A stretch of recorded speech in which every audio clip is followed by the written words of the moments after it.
I've had quite the interesting career in politics. I came into politics from a long career in business where, and a very senior level, where I thought there was a lot of politics in business, and I realised I hadn't seen anything when I hit Westminster in 2015. I was elected to the Scottish Parliament in 2021. Now, the few remarks I will make are as somebody who was already very experienced, who had a long senior career, and I thought at that time I was well prepared, that I was articulate, that I could hold my own in my areas of interest, which are mostly around business and finance. Now, Joanna here, I think, can speak very eloquently about what the House of Commons in Westminster is like, but my perception was, immediately upon entering, it was a bullying culture. Now, I had seen that before. I worked at large kind of international banks, and the way I chose to adopt it went right back to the city that I grew up in, which is Glasgow. In Glasgow, if somebody gives you a bit of trouble, or as we would say, snash, you go up to them and say, come here, and say that. And what that's really saying is you square up to them and say, I'm up for your challenge, come and meet me halfway, and really quite overtly, kind of passive aggressive. And I found that worked very well in the culture of Westminster, and to be honest, although I had some interesting challenges, which we may get into, that served me very well. In Holyrood, it's an altogether very, very different culture, much more inward-looking, I would say. Regrettably, I find it somewhat parochial. And most notably, the women in that legislature don't look out for each other in the way that they should do. Now, I think when we get into the general discussion, I'll bring out some of my observations about percentages of women in this role and that role. But is it fair to say that I have always noticed a difference in the treatment of men and women? Absolutely. Have I always noticed a difference in access for men and women? Well, absolutely.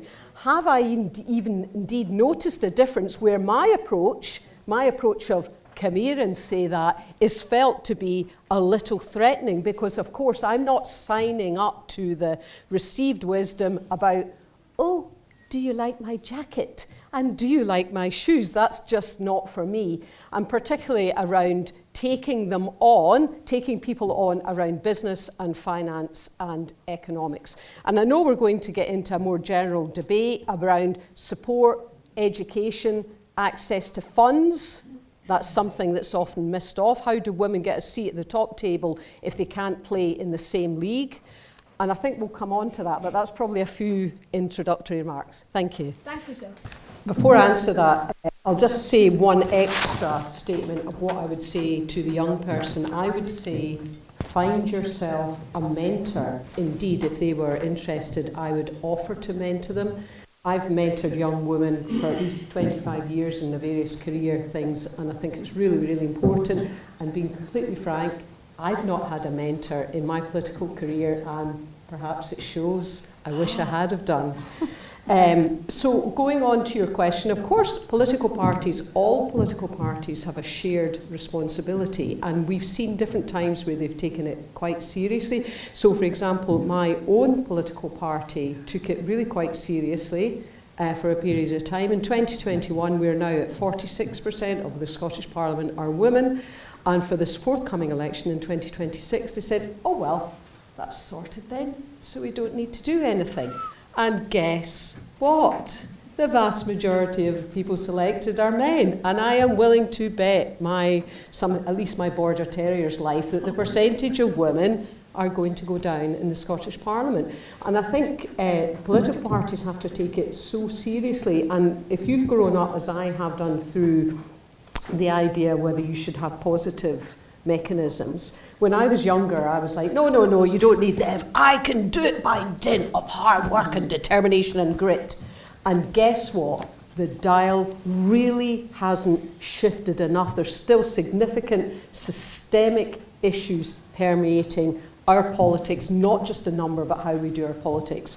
So each political party has to be held to account, and that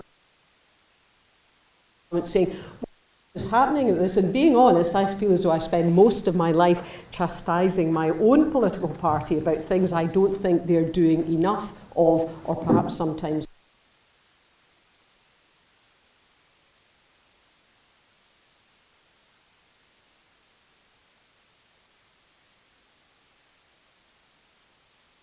no longer the same balance. Actually, we need young. Let go, you know. I mean, it's been some.